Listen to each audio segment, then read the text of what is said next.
falar sobre as telereportagens como fonte histórica. Hoje pela manhã nós já tivemos o trabalho da Tânia Garcia, que faz parte, né, do projeto temático que eu coordeno. Eu vou falar um pouco sobre ele e que, de uma certa maneira, né, expressa já um conjunto de preocupações que se encontra aqui expressa.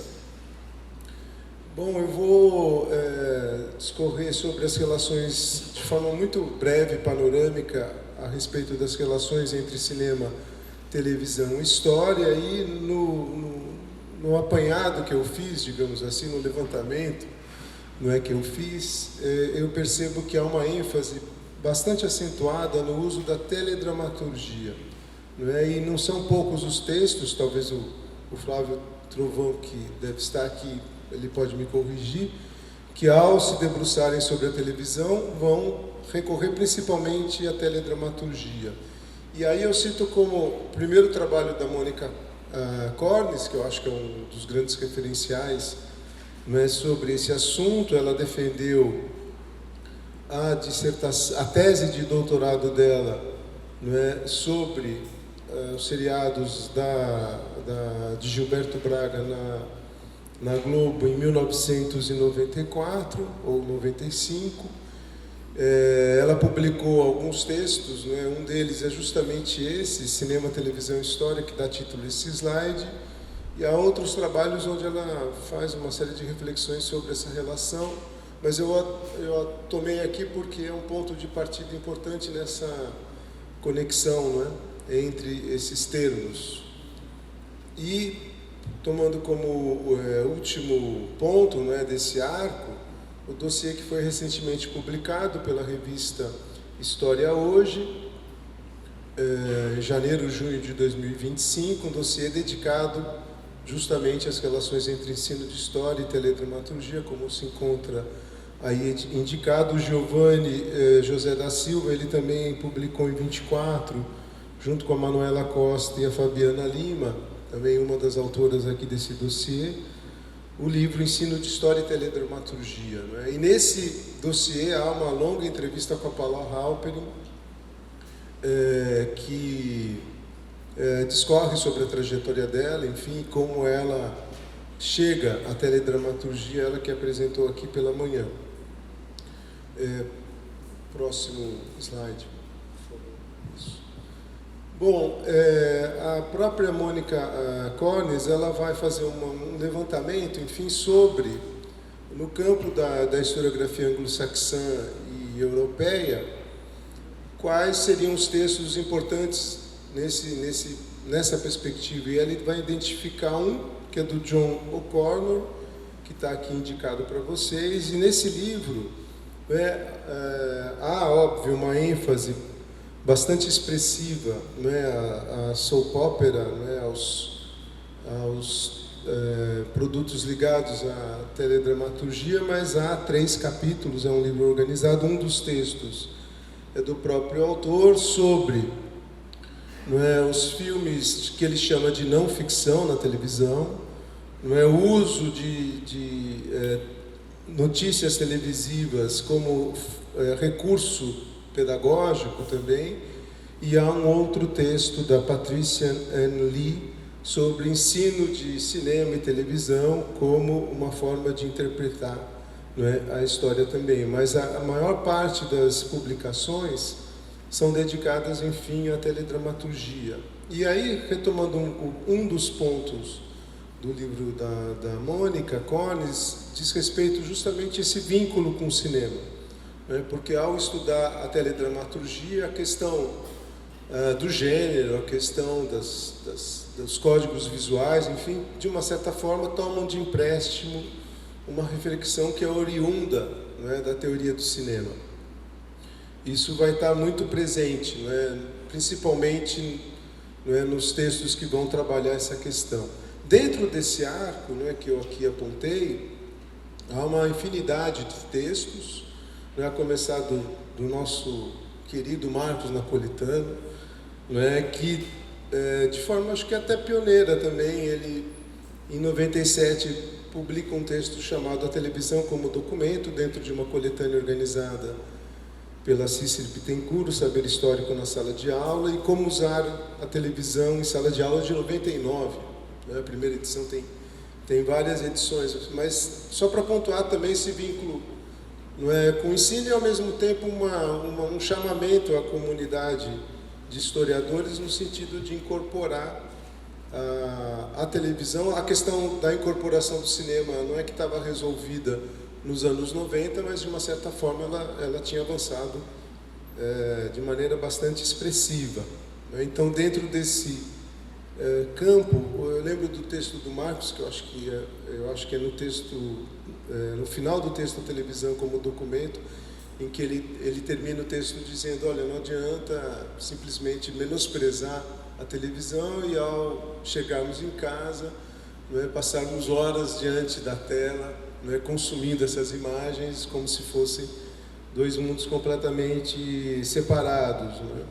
Eu trouxe aqui um outro exemplo, esse não é citado pela Mônica Cornes, que é o livro da Isabelle Verret-Masson, que de uma certa forma vai se dedicar à ficção também, enfim, a forma como a ficção foi explorada na televisão francesa. Então o recorte dela é desse campo, e eu chamo a atenção disso porque o nosso recorte é distinto, é outro. O Alberto da Silva, ontem, ele, ao comentar em uma das respostas dele às perguntas, enfim, sobre o porquê, se puder já alterar o slide, por favor, o porquê, né, dos estudos de gênero, né, no que diz respeito ao cinema na França, encontrarem, né, no campo em que ele lá se insere institucionalmente, maior repercussão. Talvez essa dificuldade de incorporação do cinema passe por um desses referenciais e por uma dessas questões que também dialogam com a teoria do cinema, que é a discussão sobre a dimensão estética. Quer dizer, o cinema, quando ele era trazido não apenas como um primo pobre, mas de uma certa forma como algo que era desprovido mesmo dessa dimensão. Eu trouxe aqui alguns fragmentos, né, de um texto do Pierre Solin, né, que é também bastante emblemático nesse sentido, de um historiador sociólogo, enfim, que também pensou a questão da imagem, que quando se dedica à televisão é muito para marcar essa diferença e esse outro lugar, não é, do cinema em relação, não é, a estética, enfim, e a sua precariedade, né, como ele aqui aponta. Porque a televisão decepciona, porque os programas que lhe são impostos são medíocres, ou porque a sua própria Constituição a destina à mediocridade. Quer dizer, são duas alternativas que mais ou menos caminham no sentido de uma resposta que é similar, não é? Nesse sentido. No Brasil, eu acho que, além do próprio Marcos, que eu aqui citei, eu acho que um dos autores que é fundamental e muito original também à sua medida é o Arlindo Machado, que ele publica um livro chamado A Televisão Levado a Sério. Eu acho que o próprio título também já resume um pouco das questões que eu aqui trouxe, porque ele vai, no fundo, não pensar a televisão, né, como um meio de comunicação, e uma grande parte dos estudos, né, da televisão se vinculam a essa ideia da sua inserção como um meio de comunicação. E há muitos estudos sobre a recepção, né, da televisão, que também são obviamente importantes, mas ele procura reivindicar uma poética, né, para os diferentes gêneros que ele vai analisar. E ele vai analisar vários, como está aqui indicado no slide: o videoclipe, o grafismo audiovisual, os programas ao vivo, né? Os programas ao vivo ele menciona, né, como a poética do ao vivo, quer dizer, enfim, tem um esforço de avaliar, enfim, do ponto de vista estético esses materiais. E o telejornal, que eu vou falar um pouquinho mais à frente, né, sobre ele, né, sobre aquilo que ele trouxe como questão. O Áureo Bussetto, que é um pesquisador também bastante, talvez conhecido de vocês, né, publicou uma série de textos sobre a televisão e a sua importância para a história, muito significativo que em 2023, ou seja, há menos de 2 anos, ele ainda reclame da falta de pesquisas detidas, né, sobre esse meio e sobre, não é, o seu conteúdo nas suas diferentes acepções, não é, nos seus diferentes caminhos, não é, para aqueles que se dedicam à história, que é o nosso caso aqui, né? E nesse arrazoado ele diz, olha, o cenário ainda é pequeno, tímido, enfim, há poucos trabalhos que, de uma certa maneira, dão conta dessa dimensão cultural e política, né, da televisão. Desculpem-me.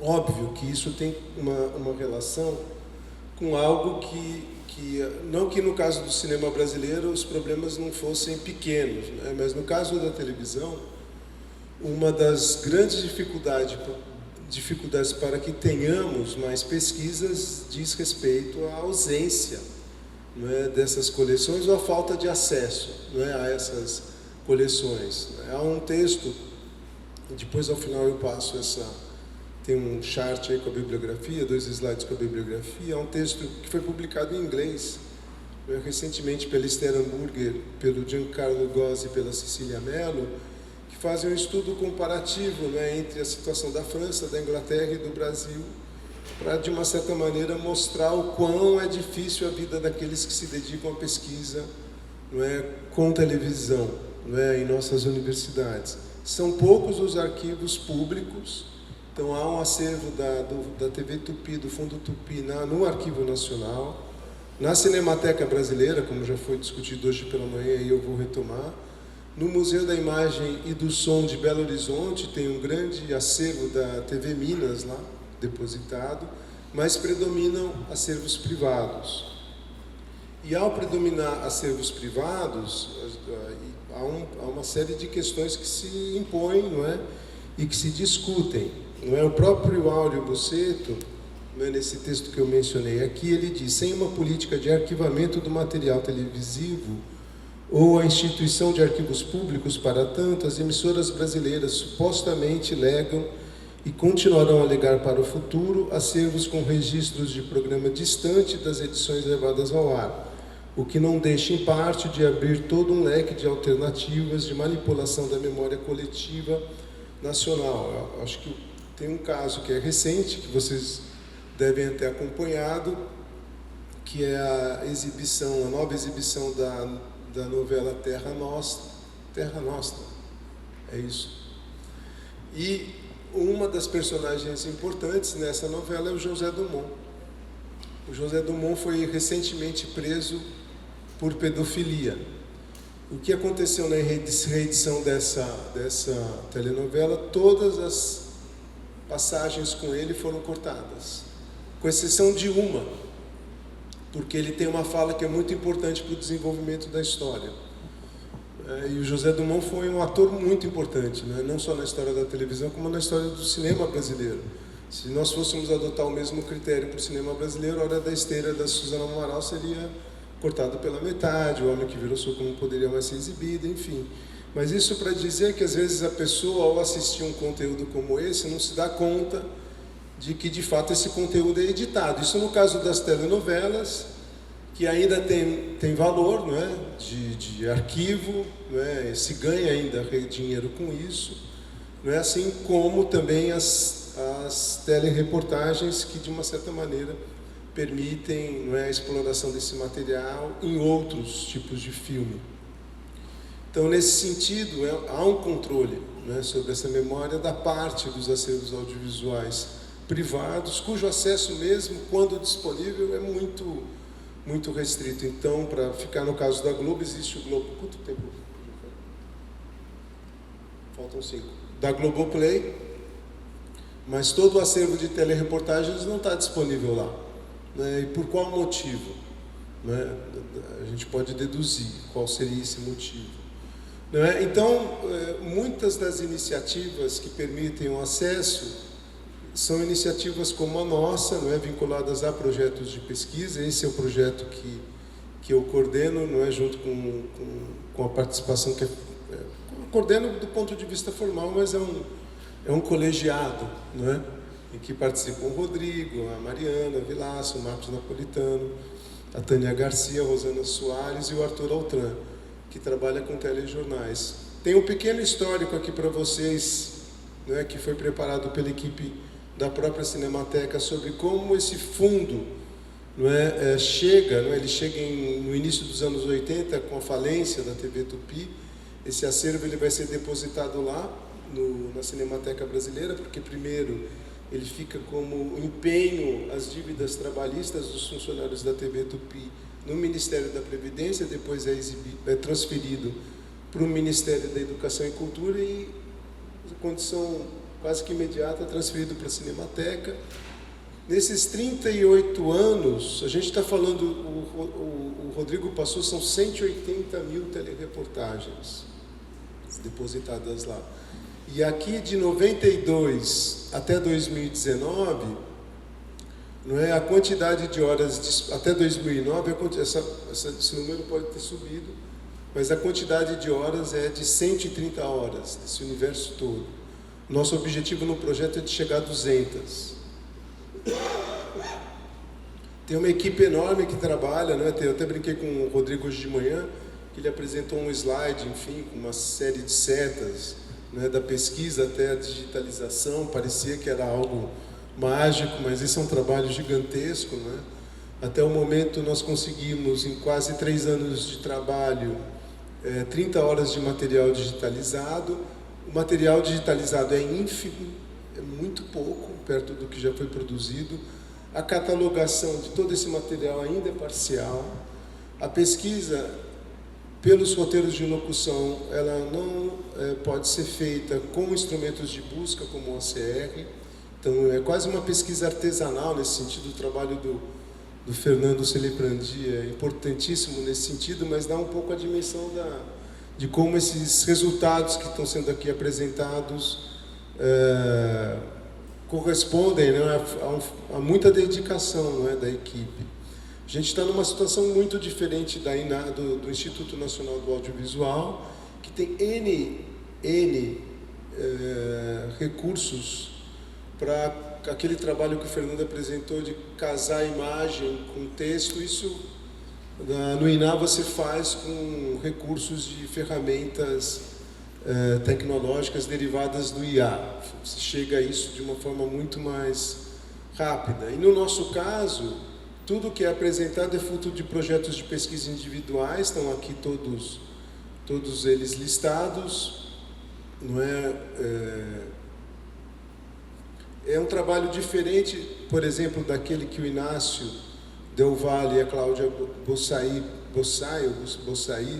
é afrancesado, publicaram Miradas Descentralizadas, das notícias do canal da Universidade do Chile, Inácio de Vinha del Mar, de 68 a 77, em que já havia um conteúdo digitalizado, pelo que eu me recordo da leitura do texto e da apresentação dele, ou da tese de doutorado da Marcela Rodrigues, em que ela, no acervo do Museu da Imagem e do Som de Belo Horizonte, em que ela trabalhava, ela também lidou com uma parte do acervo digitalizado.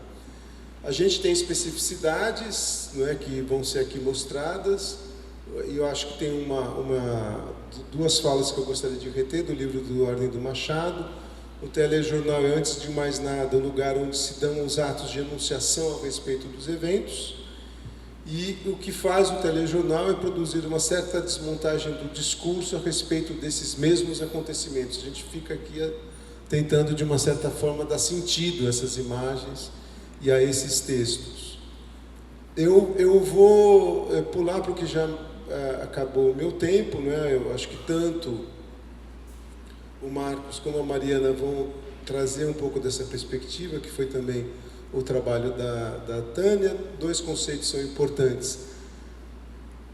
3 conceitos são importantes nesse sentido para mim: o do cotidiano audiovisual, que o Fernando Celebrandi apresentou aqui, o da imagem pública, que está num artigo da Ana Maria Mauad do Maurício Lissovski, publicado em 21, no sentido de que eles comentam uma fotografia muito famosa, né, nesse estudo.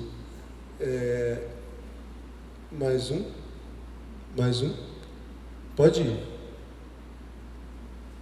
Pode ir? Pode.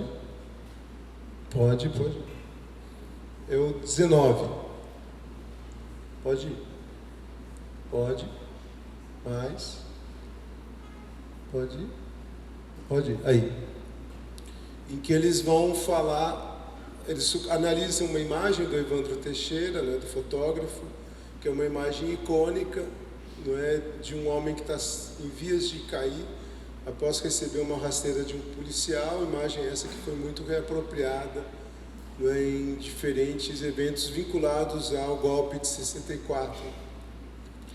E eles, de uma certa maneira, a partir da restituição tanto da produção como da circulação, eles vão refletir sobre essa dimensão pública, né, que é uma questão muito importante para Ana Maria Mauad e para o grupo que ela coordena. Né, e nesse sentido, né, eu vou ficar com a parte final, né, quando ela diz, eu acho que pode valer também para as telereportagens, não é, a fotografia ela intervém na constituição visual do espaço público nas sociedades contemporâneas, e o que nós, de uma certa maneira, estamos tentando fazer é isso. Né? E eu vou dar um exemplo, aí você poderia passar o filme que está no banco de conteúdos culturais, por favor. Um pequeno exemplo.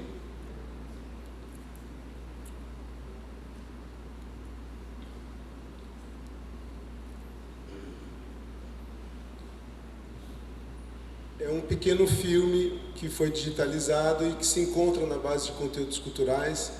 Há cerca de 266 filmes do projeto temático digitalizados lá se encontram para vocês pesquisarem. E esse pequeno filme traz uma imagem, algumas imagens da visita de Josephine Baker na cidade de São Paulo em 52. Tem uma sinopse no banco de conteúdos culturais. Quando o filme acabar, se vocês puderem repetir, porque é um filme de 40 segundos, não tem som. Né? A sinopse, que é baseada num roteiro de locução, que foi mostrado pela Tânia, foi mostrado pelo Fernando, diz: Josephine Baker aparece cercada de intelectuais e ouvida por uma assistência enorme que ocorreu no auditório da Biblioteca Pública Municipal para conferenciar sobre temas sociológicos, pois ela falou sobre a luta antirracista em todo o mundo. Josephine ouviu atentamente o que foi dito a seu respeito e meditou nesta posição rara em suas fotografias tão famosas. Embora muita gente não saiba, a alegre cantora negra possui um passado de luta ininterrupta contra o racismo e sobre isso falou em sua conferência, durante a qual falou 3 línguas diferentes. Além desse letreiro, né, que no início traz as informações do projeto temático, e nesses mais de 200, todas essas informações lá se encontram, nós vemos Josephine Baker ao lado de homens negros que discursam. Apesar da sinopse ter informado que ela teria se expressado em mais de uma língua e que o título da notícia informa ser ela a responsável pelo discurso, estamos diante de uma mulher calada. E é uma plateia composta, como vocês veem, por homens e mulheres negros que não foi possível identificar até o momento. Ela faz uma longa peregrinação tanto pelo Rio quanto em São Paulo, e pelas notícias que foram publicadas, né, no Diário da Noite, que é um dos órgãos vinculados à Tupi, não é, dos diários associados, ela tem notícias sobre shows que ela fez, sobre participação em programa televisivo da Rede TV Tupi, que foi ao ar 4 vezes, né, durante mais de uma semana, almoço com operários em um restaurante popular, visita a RCA Victor, a empresa que lançava os discos dela, e uma entrevista em que ela elogia, notícia de uma entrevista em que ela elogia a chamada democracia racial brasileira, de acordo com o repórter, porque ela, de uma certa maneira, se mostrava muito impressionada com o que ela entendia ser a miscigenação racial no Brasil naquele momento. São as únicas informações que nós temos, né? É muito lacunar nesse sentido, e com essa esse pequeno exemplo, eu quero encerrar minha apresentação, não é? E vocês vão ter a oportunidade de, a partir da pesquisa que os dois apresentarão, perceberem de forma mais aprofundada como se articulam história, memória e comunicação. E essas iniciativas também são um convite para que vocês explorem essas imagens e vocês façam as pesquisas de vocês, não é? E tornem esse material, não é, de novo, e ponham esse material de novo em circulação. Muito obrigado. Primeira vez que a gente realiza o colóquio aqui também, fora do sul-sudeste, né? E então, uma honra estar aqui e também agradecer, obviamente, a coordenação que o Eduardo vem fazendo aí junto ao projeto temático, né? Sem o qual, né, a gente também não estaria aqui por razões, inclusive, práticas, né? É realmente um trabalho hercúleo de coordenação, né? E de um esforço também por dar a ver, né? Tornar público esse material tão rico da Cinemateca Brasileira, sobretudo do Fundo Tupi, mas também dos cinejornais. A ideia aqui hoje é trazer alguns resultados muito iniciais também de pesquisa. A gente está começando a publicar os artigos, né, produtos dessa pesquisa. O meu foco de pesquisa, meu subprojeto, é em torno do golpe de 1964 e dos primeiros anos da ditadura militar. Então, um período que pega ali a crise do governo João Goulart até 1971, 72, enfim, quando esses telejornais da Tupi ainda eram muito ativos, embora o recorte oficial vá até 1974. Né? Então, é nesse sentido que eu queria também trazer aqui um esforço para uma reflexão também metodológica sobre esse material. Por favor, o primeiro slide. Então, aqui alguns problemas teórico-metodológicos que a gente sempre enfrenta com esse material. E eu destacaria o caráter muito fragmentado do acervo, o que é sempre um desafio quando você toma esse acervo como uma fonte histórica que faz uma remissão a um processo ou um evento histórico, entendendo o evento histórico aqui como uma espécie de unidade de sentido historiográfico. Então aqui eu não estou trabalhando com uma separação radical entre o real, né, a realidade, o registro, né, e a memória, porque esses processos são muitas vezes construídos no mesmo momento, né? O registro visual de um evento muitas vezes constitui o sentido deste evento, ao mesmo tempo estrutura uma fonte primária que depois vai se tornar base para uma reflexão historiográfica. Agora, para efeitos didáticos, digamos assim, né, é interessante a gente pensar a relação desse material, desse fragmento, filme, boa parte do acervo da TV Tupi, né, é composta por fragmentos fílmicos de 1 minuto, de 1 minuto e meio, 2 minutos, alguns segundos. Né? Então, o que esses fragmentos fílmicos podem nos informar sobre processos históricos? Tanto do ponto de vista do processo em si, quanto do seu registro, da sua construção como visualidade, né? E, obviamente, com impactos na memória social, né? Posto que vivemos numa sociedade profundamente audiovisual. Né? Há uma dupla fragmentação, em certo sentido, desse material. Primeiro, numa primeira instância, a fragmentação ela está inscrita na própria linguagem segmentada do telejornal.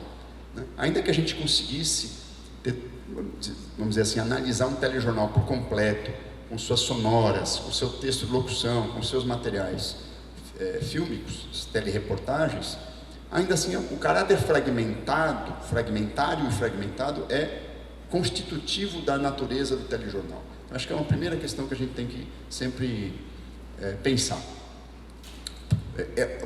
É um gênero fragmentado de narrativa televisual. E no plano arquivístico, esse material também acrescenta uma outra camada de fragmentação, pois é um material muitas vezes incompleto, né? De natureza muitas vezes instrumental. Em muitos casos, quando se abre a latinha dos rolos de 16 milímetros, boa parte dessas telereportagens eram filmadas, na verdade, não havia propriamente suporte de vídeo, acho que um caso ou outro mais para frente só, mas nos anos 60 com certeza, o comum eram os filmes de 16mm, né? Muitas vezes esses materiais estão recortados, estão incompletos, a gente não sabe se eles foram levados ao ar, uma discussão que a gente já fez aqui de manhã, né? Na apresentação do Fernando. Então, essa é uma outra dificuldade, né? O caráter fragmentado da fonte histórica. Por favor, pode passar aqui. Ó. Então, alguns desafios metodológicos, né? O principal deles é que, bom, se é uma fonte altamente fragmentada, que necessita de outras fontes para ser decodificada, então temos uma questão heurística ainda interessante, né? Enfim, uma fonte que precisa de outra. Então, que estatuto de fonte primária histórica é esta, né? Claro que, a rigor, toda fonte histórica, no limite, ela é fragmentada, ela é um pedaço do real, um pedaço do registro real. Mas no caso desses materiais, essa fragmentação não é só teórica, digamos assim, ela é, muitas vezes, material, são materiais muito entrecortados, né? Agora, uma outra dimensão dessa pesquisa é também entender a história do jornalismo, do telejornalismo, quer dizer, o que a gente está percebendo no grupo, nas pesquisas, é que, no fundo, nós estamos fazendo uma espécie de história do nascimento do telejornalismo, inclusive da migração do cinejornal como grande gênero para o telejornalismo. O Seu Repórter Écio, que é o principal telejornal dos anos 60, ele claramente tem uma interface com o rádio, com o cinejornal, e, ao mesmo tempo, a gente percebe o nascimento de uma linguagem especificamente televisual, principalmente no final dos anos 60, né? O que é muito interessante, porque, no fundo, a gente está fazendo uma história dessa linguagem, né? Uma gênese, talvez no sentido aí Foucaultiano, né? Ou seja, sem querer cair no mito das origens, né? Fazendo a crítica das origens, né? A crítica de uma linguagem que está nascendo, né? Então, aqui algumas considerações metodológicas. Por favor, próximo slide. Aqui o que também, eu acho que antes de entrar nos exemplos que eu selecionei, para a gente pensar nesse caráter fragmentado e a sua relação com processos históricos, né?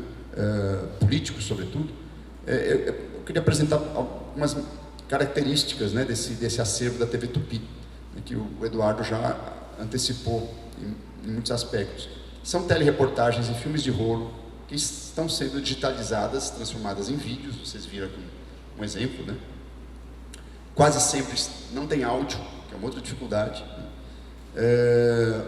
E também um outro material riquíssimo são os roteiros de locução digitalizados que estão organizados por telejornal e por data. Salvo engano, 18 mil, é isso? 18 mil roteiros, para vocês terem uma ideia. Cada roteiro tem em média 25 páginas. Então, 28 mil, já aumentou a produção. Aqui, vamos lá. Então, 350 mil folhas. Claro que a gente não vai dar conta disso, né? Nem tendo, né, duas vidas. Mas, para vocês terem uma ideia do tamanho desse material, né? Então, os roteiros são diários, acho que são 7 telejornais, se não me engano, né, Rodrigo? 6 ou 7, mais ou menos. Então, é um material enorme que está, esse sim, praticamente todo digitalizado, né, a gente pode dizer. É claro que muitas coisas a gente está descobrindo também. Os filmes é que estão sendo descobertos, processados. E nosso trabalho, muitas vezes, é casar o filme ao roteiro de locução, o que é um trabalho, como o Eduardo já antecipou, artesanal, muitas vezes, né? Às vezes você quer identificar um personagem, você tem que dar o print, tentar descobrir pelo roteiro quem é, né? Não tem uma busca de inteligência artificial que identifica a foto e nos diz quem é, né? A gente está tendo basicamente o procedimento de eleger alguns temas, a partir desses temas recortes que são dados pelos pesquisadores, são 6 subprojetos, não é isso? Né? 6 né, subprojetos. Ocorre uma catalogação dos roteiros de locução por ordem cronológica, a gente elege alguns anos, né? E aí os bolsistas fazem um trabalho de catalogação sistemático. Uma outra equipe faz pesquisa nos arquivos fílmicos, né, do acervo da TV Tupi, também por ordem temática, vão descobrindo algumas preciosidades muito interessantes, né? E muitas delas em breve estarão no ar, né? Aguardem os próximos capítulos. Né? E, finalmente, esse material digitalizado, disponibilizado, né? Não só para nós, pesquisadores do projeto, mas, enfim, para o público em geral. Então, por favor, próximo slide. Bom, e aqui pensando na minha forma de trabalhar, né, na nossa forma em geral, mas a gente faz o visionamento do vídeo disponibilizado pela equipe técnica, né, que basicamente é um fragmento que tem algumas informações básicas importantes de contexto, o telejornal, o local do evento, a data do evento registrado, os personagens envolvidos. Então, os próprios pesquisadores já fazem, né, que estão nos dando suporte, fazem essa pesquisa. Depois a gente faz uma análise do roteiro de locução, quer dizer, eu tento identificar o telejornal respectivo que veiculou aquela imagem com uma análise do roteiro, né? Aí, pessoalmente, eu volto ao vídeo para fazer uma análise de linguagem fílmica, digamos assim. Então, pensando em edição, enquadramentos, movimentos de câmera, texturas, né? E aí, só aí que eu vou para os arquivos complementares para ter mais informações sobre aquele evento que está sendo registrado, né? Basicamente, materiais de imprensa escrita, que são muito mais completos em termos de informação, né? Aí eu volto ao vídeo para pensar em cotejo, né, com um sentido mais amplo, né, e plural daquele evento ou daquele contexto histórico que eu estou interessado. No meu caso, o golpe 64, os dobramentos iniciais do regime militar. Então, esse é um roteiro muito prático, pessoal, né, que eu pessoalmente tenho feito para fazer um enfrentamento do material, como diz o Eduardo. Bom, aqui o que interessa, que eu acho que mais interessante, eu tenho uns 10 minutos ainda, mais ou menos. Isso. Aí, eu queria, então, passar alguns exemplos para vocês dos resultados de pesquisa, né, a partir dessa questão. Então, o primeiro exemplo,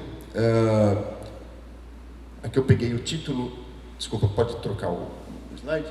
Isso, eu peguei o título que já está no banco de conteúdos culturais, né? IPES, Instituto de Pesquisas e Estudos Sociais, né? Think Tank do golpe de 64, lança livro sobre reforma agrária. É um vídeo do 25 de fevereiro de 64. Eu coloquei esse exemplo junto com outro, que se chama Reformas de Jango na pauta da Bolsa de Opiniões, ou seja, uma espécie de espaço público de debate lá no Rio de Janeiro, no qual as reformas eram discutidas e outros temas políticos, né? Então o jornal também faz uma matéria sobre esse debate popular em torno das reformas de base. E vejam, é uma telereportagem, desculpa, de 18 de março de 64. Então tem ali uma distância de, né, 2, 3 semanas do primeiro evento, né?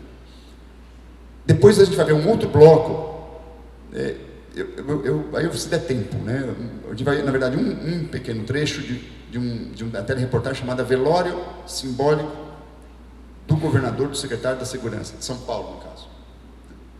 E, finalmente, um outro exemplo, que são duas telereportagens sobre a crise na Marinha, a partir de fragmentos diacrônicos. Primeiro, a revolta dos marinheiros, depois, a expulsão desses mesmos fuzileiros navais e marinheiros, por conta da revolta famosa do 25 de março, 26 de fevereiro de 64, inclusive, praticamente detona a crise final do governo João Goulart, né?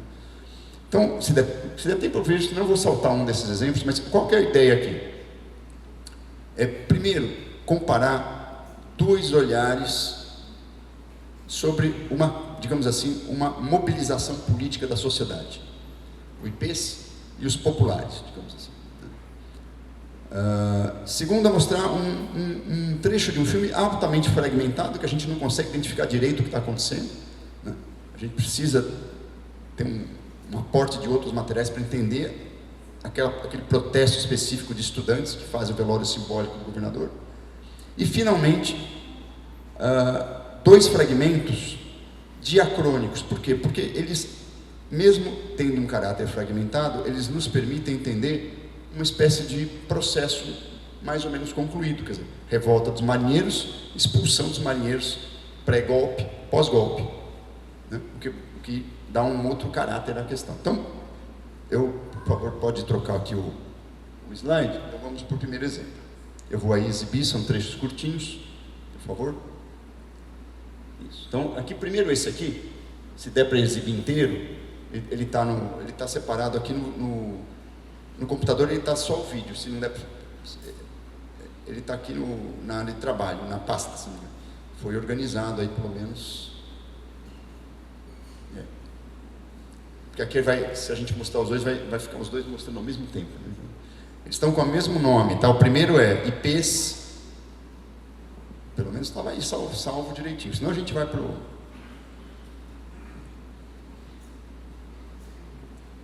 Senão a gente tenta exibir do jeito que estava, mas eu sei que ele está salvo em algum lugar aí. Não? Isso. Esse é o primeiro, então. Vamos até para ampliar a tela. Isso. Então aqui, IPES, né, lança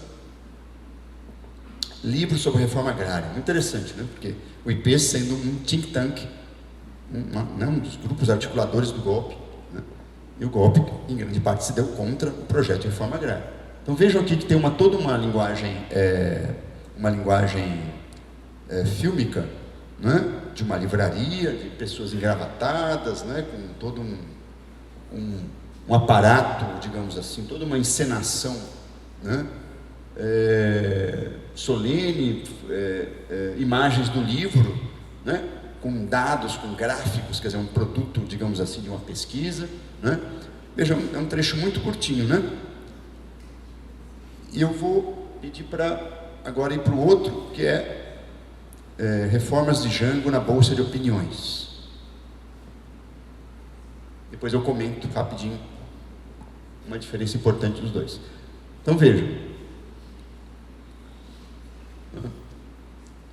A tomada aqui, ela é, né? A câmera está acima, né, do público. Há uso do zoom, né? Eles olham para a câmera, estabelece uma espécie de tensão com a filmagem, né? Há todo um clima de disputa, de opinião, há uma fotogenia popular, né? Diferente do primeiro evento, do primeiro registro, tá? Então veja, são dois fragmentos muito curtinhos. O que é interessante aqui do ponto de vista da linguagem, da construção visual do evento?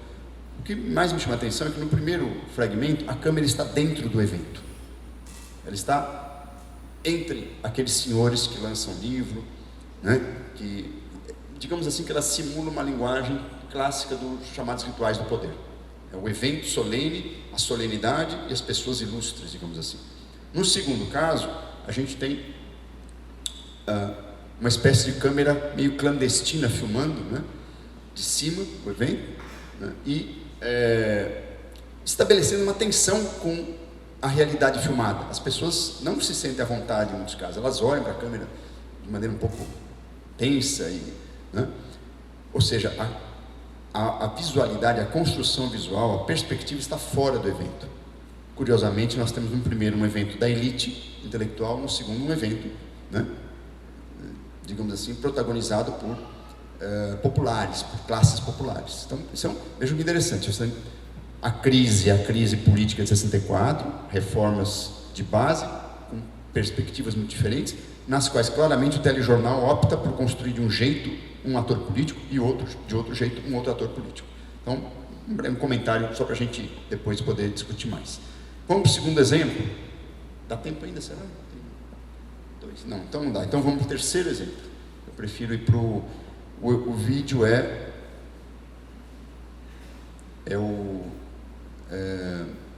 tropas do exército. Isso, então vamos lá. Aqui esse vídeo é muito interessante, é um pouquinho mais longo, são imagens fortes. Eu acho que algumas delas já foram usadas inclusive no filme Jango, né, do Silvio Tendler, ou parecidas pelo menos, porque as imagens dos cinejornais também se confundem um pouco. É a famosa revolta dos marinheiros que ocuparam o prédio dos sindicatos metalúrgicos, né, do Rio de Janeiro, né? E com uma cena que foi muito forte à época, né?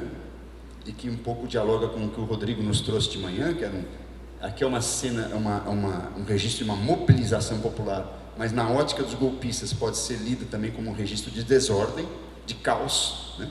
Que é quando exibir de novo, por favor, tropas do exército. Se puder exibir de novo. Então, o que é interessante aqui é o seguinte, então a gente tem o evento tentando cobrir os prédios tomados, a bandeira, né? As pessoas atrás de uma grade, os amotinados, né? E essas pessoas que estão com o uniforme diferente foram os fuzileiros navais que foram indicados para reprimir o evento o levante dos marinheiros e acabaram aderindo. Então você tem aqui uma sequência deles se despojando suas armas, aderindo ao motim, à greve dos marinheiros. Isso é bem interessante, porque essa imagem realmente ela pode servir para muitas apropriações. Então, né, aqui no jornal, não vai dar tempo de eu analisar, eu tenho aqui, trouxe aqui os roteiros, né? Num primeiro momento, o telejornal tem a locução tem uma abordagem um tanto quanto distanciada, registra, mas obviamente, né, não chega a... Sobretudo o Seu Repórter Écio, ele é um telejornal um pouco mais decoroso. Havia um outro telejornal que a gente está descobrindo, que até tinha desaparecido um pouco da memória, que é o Diário de São Paulo na TV. Esse sim era um jornal opinativo, ou pelo menos mais opinativo, e com mais posicionamentos, frequentemente contra a esquerda, contra o trabalhismo, contra as reformas, né? O Seu Repórter Écio é um pouquinho mais digamos assim, na sua locução um pouquinho mais distante, mas as imagens elas têm uma retórica muito diferente. Isso é interessante. E finalmente eu queria passar o último exemplo, que é expulsão de 26 fuzileiros navais. Então nós temos o motim no dia 26 de março e aqui no dia 17 de abril de 64, depois do golpe. Vocês podem notar, essas são imagens realmente que me impressionaram muito, porque é a expulsão daqueles fuzileiros que a gente viu se despojando das armas e dos uniformes da Marinha, numa cerimônia militar. Claramente há uma espécie de... e aí é interessante o close deles, né? Entremeados com fileiras de soldados, esse sim, né? Como se fosse um ritual de expulsão. Eles estão de cabeça baixa, mas há um esforço da câmera mostrar a cara deles de maneira bastante, quase detalhada, quase um inventário de quem vai ser, um inventário visual de quem vai estar sendo expulso, né? Alguns olham para a câmera, outros não, alguns têm uma expressão mais dura, outros mais envergonhada, digamos assim, né? Eles estão despojados das suas uniformes, só que o despojamento do uniforme aqui tem um sentido diferente daquele primeiro despojamento, né? E aí a gente tem, portanto, um diálogo diacrônico desses dois fragmentos. Isso é interessante, que nos permitem remontar ao próprio sentido daquele evento histórico, né? Os comandantes, né? Então é um ritual militar que repõe a ordem, né? Em relação àquele primeiro fragmento que a gente viu. Então, assim, são exemplos que eu quis trazer rapidamente para mostrar o quanto, apesar do caráter fragmentado desses eventos, eles nos revelam muito de um processo histórico. No meu caso, o meu interesse é a crise política e social em torno de 64 e a instauração do regime militar, mas também nos permitem perceber a construção de uma memória visual desses eventos. Isso é o mais importante, né? E que, obviamente, essa memória visual, aqui ela está em estoque de imagens, ela está em estado de arquivo, mas ela em algum momento circulou na sociedade, né? Algumas circularam mais, aquela imagem do despojamento dos marinheiros, ela é muito famosa, ela aparece em muitos documentários, essa da expulsão menos, né? Mas o que também nos permite pensar o quanto o fragmento constitui a própria, não apenas um registro do evento, mas a própria memória do evento. É isso, obrigado. Bom, então queria agradecer também essa oportunidade, né, de estar aqui nesse colóquio, que também faz uma parceria muito gratificante entre cinema, né, o Cine Aruanda e a Federal da Paraíba, como fizemos no ano passado, né, na Cinemateca Brasileira e a Unifesp, e que outras parcerias assim se repitam, né, então muito contente nesse sentido. Bom, a minha fala, e já peço para mudar o slide, vai ser um pouco no sentido do que a Tânia também apresentou, de fazer um exercício a partir dos projetos que a gente tem desenvolvido no âmbito do projeto temático, nossos subprojetos, né? E só para explicar o que eu estou fazendo com os telejornais, eu tinha uma meta inicial de trabalhar 10 anos, o que está se mostrando um pouco megalomaníaco, e com imagens da América Latina e especificamente da relação da América Latina com os Estados Unidos, né? Minha ideia era trabalhar 5 anos antes do golpe, 5 anos depois e verificar as diferenças, pensando que a maioria dessas notícias internacionais são frutos do envio de agências internacionais sediadas nos Estados Unidos e, portanto, um alinhamento muito provável, né, entre o conteúdo das telereportagens pós-64, principalmente, e a visão norte-americana. Pode passar, mesmo slide. Os meus objetivos, portanto, só um minutinho, que aqui deu uma travadinha. Os meus objetivos, portanto, eram e são tentar entender essa sintonia e o quanto a televisão brasileira tem algum grau de independência dessas pautas que eram enviadas pelas agências internacionais, né? E um exercício que eu trouxe aqui para a gente pensar juntos é a relação das notícias exibidas sobre a morte do Che Guevara. Porque dentro desse recorte de 10 anos e tomando a América Latina como eixo, eu percebi que naturalmente eu teria que fazer muitos recortes e o principal deles tem sido me voltar para a repercussão da Revolução Cubana, né? Seja antes do golpe, seja depois, mas tomar a repercussão de Cuba como uma espécie de um ponto fixo onde eu possa me apoiar para poder entender ideologicamente como é que as coisas vão se transformando. Pode passar.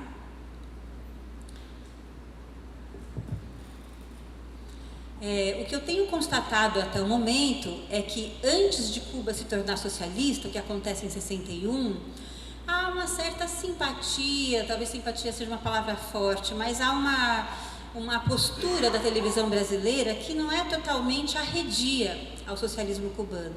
Inclusive uma cobrança muito grande para que o governo brasileiro tome a frente nas relações diplomáticas e tente dirimir um pouco os conflitos, né, que estão causando a expulsão de Cuba da OEA, a relação dos Estados Unidos com outros países latino-americanos. Agora, após 61, né, com a adesão de Cuba ao socialismo, o mito do perigo vermelho vai ganhar um plano muito mais alargado e, de fato, o tom anticomunista aparece com muito mais ênfase. Então, nessa reportagem que a gente vai analisar sobre a morte do Che Guevara, a gente vai ver isso claramente, né? Uma reportagem que já é de 67. Para falar dessa cobertura... obrigada. Para falar dessa cobertura, é preciso dizer que as imagens mais conhecidas do Che Guevara morto não são fruto do trabalho dessa equipe de brasileiros, e sim de um jornalista boliviano chamado Fred Alborta, que acabou vendendo esse material para a UPI, United Press International, e são as imagens que acho que todo mundo deve ter visto alguma vez, né? Agora, as imagens que estão já disponíveis no Banco de Conteúdos Culturais da Cinemateca Brasileira são essas que foram feitas por essa equipe de 3 jornalistas, Eli Alves, Antônio Moura e Walter Gianello, todos dos diários associados, trabalhavam para a imprensa escrita e estavam na Bolívia para cobrir, na verdade, o julgamento do Regis Debré. Mas acabam sabendo, né, por boatos, de que alguma coisa estava acontecendo na região de La Higuera, né, onde localizam guerrilheiros e fuzilam esses guerrilheiros e rumam para lá. Então, junto com alguns dos jornalistas que conseguem chegar rapidamente, esses 3 brasileiros, por um golpe de sorte, né, um pouco do acaso de estarem lá, também chegam. E para analisar o filme que está no Banco de Conteúdos Culturais, eu me vali das memórias da Eli Alves, que é essa única mulher que está nesse trio, que é a irmã de Vida Alves, que talvez quem conheça um pouco da memória da história da televisão no Brasil tenha em conta, né, esse nome, porque ela foi apresentadora e tudo mais. E me vali também dos registros na imprensa, né, ou seja, perfazendo esse roteiro que o Marcos comentou, que a gente precisasse resguardar com outros tipos de fontes para poder ir mapeando como é que a televisão aborda, o que fica de fora e qual é o tom dessa abordagem. Pode passar, por favor?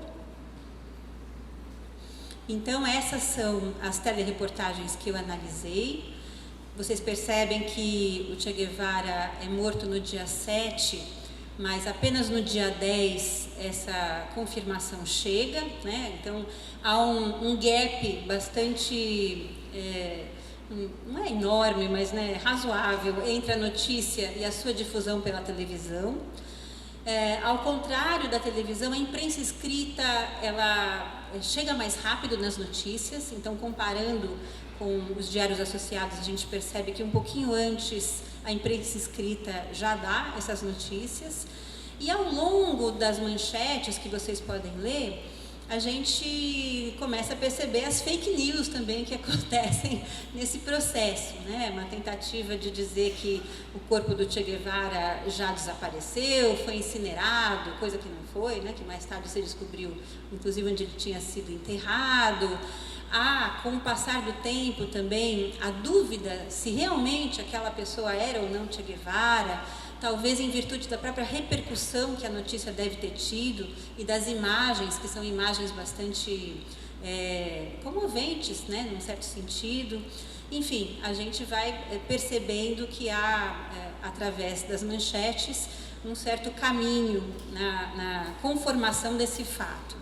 E, por fim, já um pouco depois, mais para o final do mês, eu analisei uma grande fotoreportagem que saiu na revista O Cruzeiro, que também faz parte dos diários associados, que foi um achado, inclusive, do Marcos, e que me ajudou a comparar o quanto a televisão modifica um pouco o tom em relação à imprensa escrita, principalmente no caso dessa revista.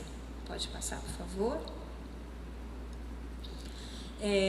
Nos textos de locução, que é a nossa matéria-prima, né, para analisar esses filmes que não têm som, a gente percebe uma postura muito opinativa dos âncoras, que lembra bastante o radiojornalismo. Então, é um momento em que a televisão ainda guarda um pouco desse estilo, né, dos comentaristas de rádio. Os adjetivos são fartos, as opiniões são bem descaradas, então há, digamos, um certo hibridismo, né, entre essa linguagem incipiente da televisão com a linguagem do cinejornalismo e a linguagem do rádio. Há uma atitude sempre respeitosa em relação aos militares que capturaram esse grande inimigo da democracia, né, que é o Che Guevara. Há, como vocês já viram pelas manchetes do slide anterior, também a questão da dúvida, se era mesmo, e o fim desse corpo, para que não houvesse nenhum tipo de peregrinação contínua ou de, enfim, né, de reverberação para além do fato propriamente dito. Pode passar, por favor. Aqui um trechinho de um desses comentários que são bastante irônicos. Esse Maurício Loureiro Gama, célebre nessa edição extra, que é um dos telejornais que a gente analisa, por sempre emitir suas opiniões, e nesse caso ele está quase que legitimando, né, o fim do Guevara, que queria, apesar, né, de ser dizimado naquele momento, pôr em prática um projeto muito auspicioso de guerrilha e muito fora dos padrões daquilo que poderia ser admitido. Enfim, há sempre um tom celebrativo em relação ao fato dele ter sido capturado. Pode passar. Aí a gente vai ver daqui a pouquinho um vídeo, que é esse vídeo das filmagens do corpo do Che Guevara, mas acho que é importante a gente perceber que tem informações e tem posturas que apenas o específico filme é capaz de revelar para a gente, né? Então, o que a gente vai ver logo mais é, em primeiro lugar, a reação dos populares que tentam se aproximar da lavanderia na cidade de Vale Grande, para onde o corpo do Che Guevara é levado após o fuzilamento em La Higuera. Tentam se aproximar e é preciso, inclusive, que haja uma contenção militar para que esses populares não se aproximem. E esses populares, num primeiro momento, segundo as memórias da L. Alves, estão numa atitude muito belicosa em relação ao Che Guevara, porque eles querem ver de perto aquele que matava os soldaditos bolivianos, né? Mas, segundo a própria repórter, essa postura ela muda um pouco quando eles se aproximam da lavanderia onde esse corpo está exposto. A gente não consegue ver essa diferença de comportamento, mas a gente vê sim esse cordão de isolamento, os populares chegando. E segundo a Eli Alves, há uma certa comoção, porque o Che Guevara está muito magro, está muito machucado, ele tem sapatos improvisados, que é uma bola de borracha amarrada no pé, ele está muito esfarrapado, né? E, enfim, e com uma aparência de Cristo, né? Que é sempre lembrada também quando se trabalham com as fotografias do corpo do Che Guevara. Agora, o fato também desses populares ficarem tão comovidos, aí a minha hipótese, talvez não seja só por conta dessa imagem tão impactante, mas também pelo fato de haver um verdadeiro batalhão de fotógrafos e jornalistas ali no entorno do corpo, e isso intimidar um pouco aquela primeira reação mais virulenta, né? Outra coisa que o específico fílmico nos mostra é que os policiais estão muito orgulhosos de estar naquela situação, com aquele circo armado, né, em torno do acontecimento, e eles olham para a câmera, eles fazem questão de se mostrar, eles querem se posicionar ao longo do lado do corpo e ter o reconhecimento por esse momento, né, e os próprios militares de alta patente também. Agora, no material brasileiro, em comparação com o material feito pelo Fred Alborta, o que a gente percebe é que há uma perspectiva de mostrar com mais ênfase closes no rosto, nos olhos do Che Guevara, nas mãos, nos pés. E essa atitude, quando comparada com as outras imagens, foi considerada, inclusive pela filha do Che Guevara, que mais tarde veio a conhecer essas imagens, como uma atitude um pouco mais humanista, digamos assim, e que faria contraste com as outras imagens, que era mais no sentido do corpo como troféu, né? Então, a gente vai ver, aparece sim também nesse pequeno filme o corpo como troféu, ou seja, os policiais erguendo a cabeça do Che Guevara para que a prova ali se consumasse, ele fosse fotografado e tudo mais, mas há também esses detalhes que depois, quando foram transmitidos também pela imprensa escrita, ficaram ainda mais em relevo, né? Esses detalhes dos olhos, das mãos, dos pés e das roupas bem desgastadas. Pode passar, por favor. Aqui eu pus alguns fotogramas, porque como o filme é bem curtinho, para vocês terem esse registro estático, né, do cordão de isolamento. Pode passar o próximo. O soldado que vem fumando um cigarro, se aproximando da câmera, numa atitude muito orgulhosa de estar ali naquele momento, encarando as lentes. Os militares que são responsáveis pela captura, que também se apresentam e tem uma entrada triunfal. E nesse filme a gente vai ver um pouco daquilo que o Fernando disse, que é o fato desses materiais, às vezes, estarem um pouco embaralhados, e a gente não saberem exatamente se tudo aquilo foi ao ar ou se apenas uma parte. Então, as sobras no finalzinho desses 1 minuto e 20 que a gente vai assistir, que é justamente o militar chegando na lavanderia, que parece estar um pouco fora de ordem, porque todo o resto da reportagem tem um percurso meio cronológico do corpo chegando. Esse corpo vem de helicóptero, ele é pendurado para fora do helicóptero numa maca. A gente não vê essa parte do helicóptero, mas já vê o corpo em terra e a maca sendo transportada para essa lavanderia, onde os legistas vão abrir o dorso e vão fazer uma autópsia. Aqui é preciso dizer que essas fotos... desculpa. O próximo, por favor. É difícil a gente coordenar... boa parte das fotografias que também foram tiradas, né, porque tem as filmagens do Walter Gianello, as fotografias do Antônio Moura, estão no Instituto Moreira Salles, e aqui, muito bem tratadas, a gente vê com bastante nitidez essa questão dos pés, dos sapatos improvisados. E pode passar, por favor.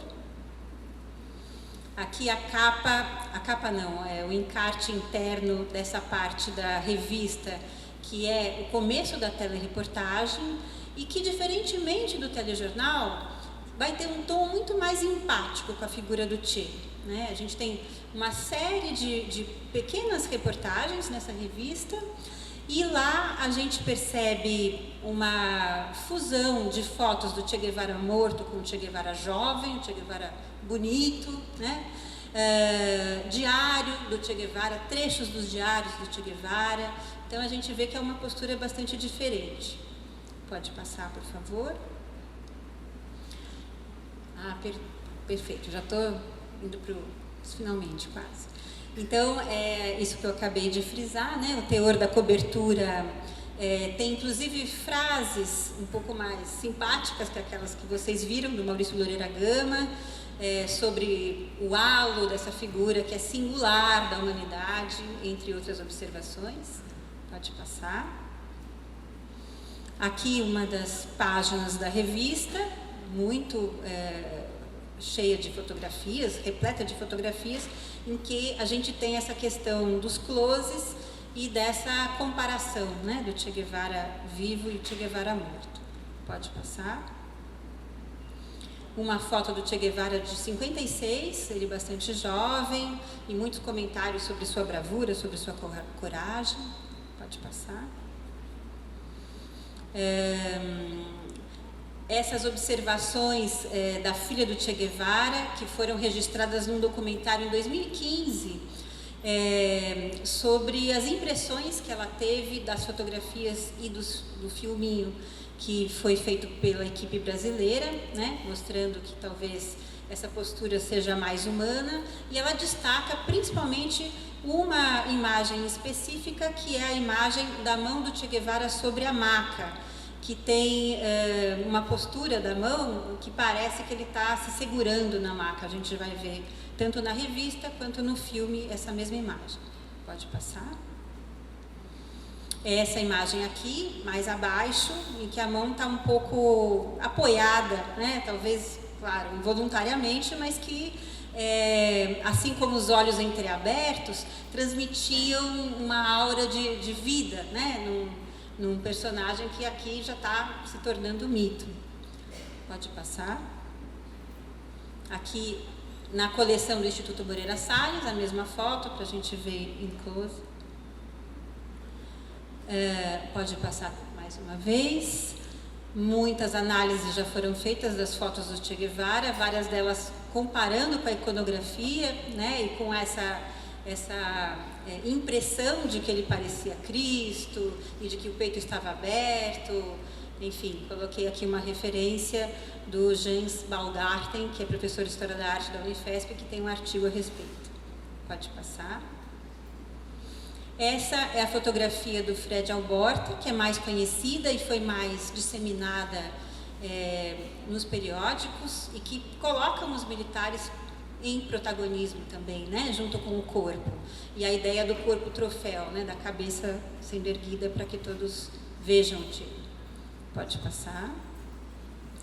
Esse é um fotograma do filme, em que a gente percebe que a própria incidência da luz valorizou um pouco essa questão de conferir uma certa aura, né, para o corpo do Che Guevara. Mesmo o ângulo escolhido já não é aquele que a gente viu tão frontal da foto do Fred Alborta. Pode passar. Pode passar, mais uma. Aqui os fotogramas da autópsia também, pode passar. Dando uma corridinha aqui, porque só faltam 5 minutos.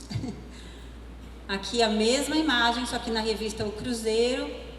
Pode passar. Essa é da revista O Cruzeiro. Opa, uma travadinha aqui no meu computador de novo. Pode passar, por favor. Tá acabando. Então vamos ver o filminho, que é o que mais interessa. Pode passar.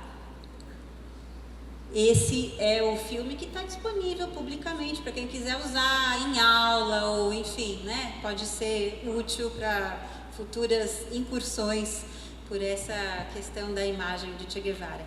E aí, para terminar, tem 1 minuto e 20, o filminho que está numa pastinha à parte, está aqui também no PowerPoint, mas eu acho que talvez fique melhor se for exibido a partir do arquivo que está Che Guevara morto.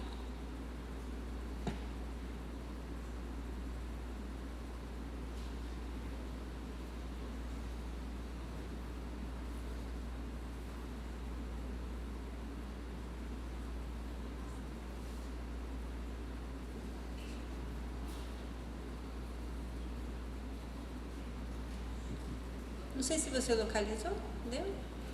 Não tem, não? Vou tentar passar do próprio PowerPoint, então. No próprio PowerPoint, se você voltar... Ah, não, agora está lá no começo, né? Um dos últimos slides tem o filme também. É o slide número 29. Desculpe a quantidade de slides. É esse.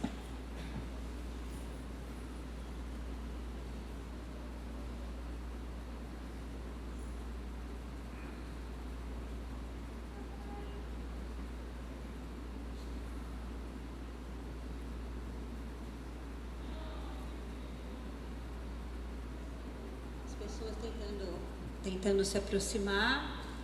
E aí, a partir desse momento, as cenas que acontecem no interior da lavanderia de um hospital onde se faz a autópsia do Che Guevara.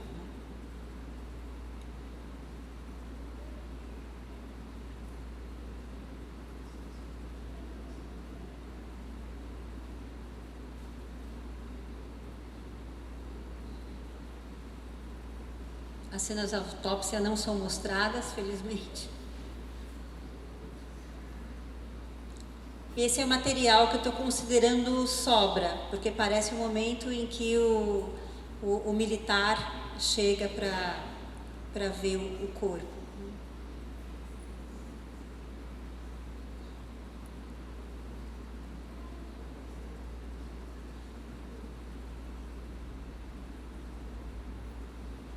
Esse material também, uma cena que parece que está meio deslocada e que a gente não consegue entender um pouco na cronologia.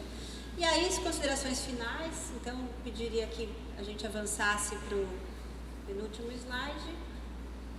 Isso.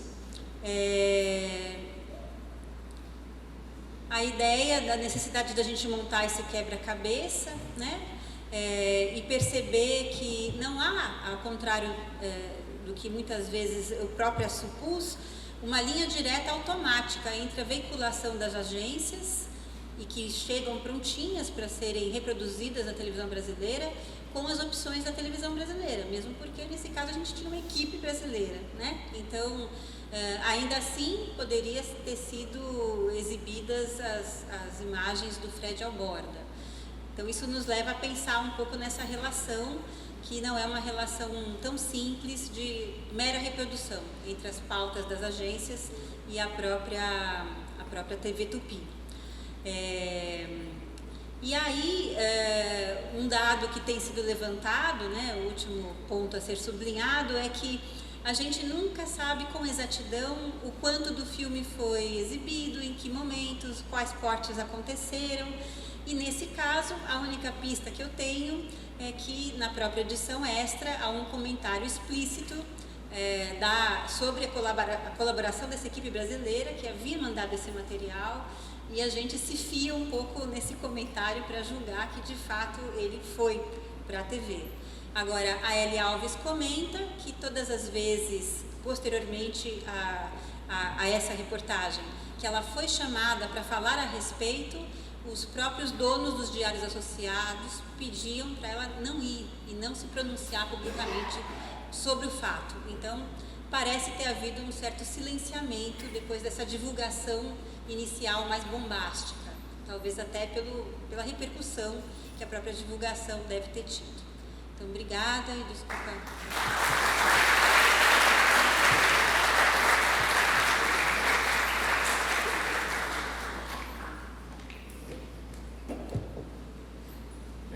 Acho que nós temos um tempo de minuto, mas dá para fazer pelo menos uma rodada de perguntas. Então eu chamo à mesa o professor Marcos, o professor Eduardo, a senhora Mariana fica aqui.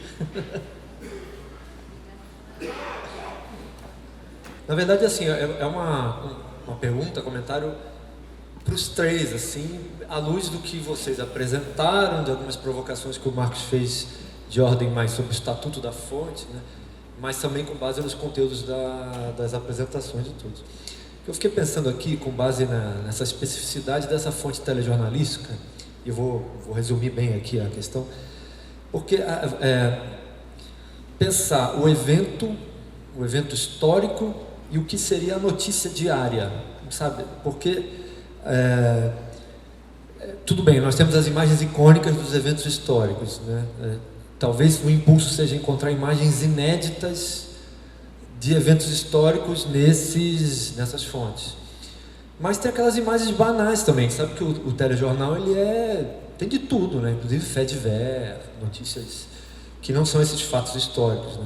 Então pensar essas imagens que sequer chegaram a constituir um evento, para retomar o que o Marcos disse, né?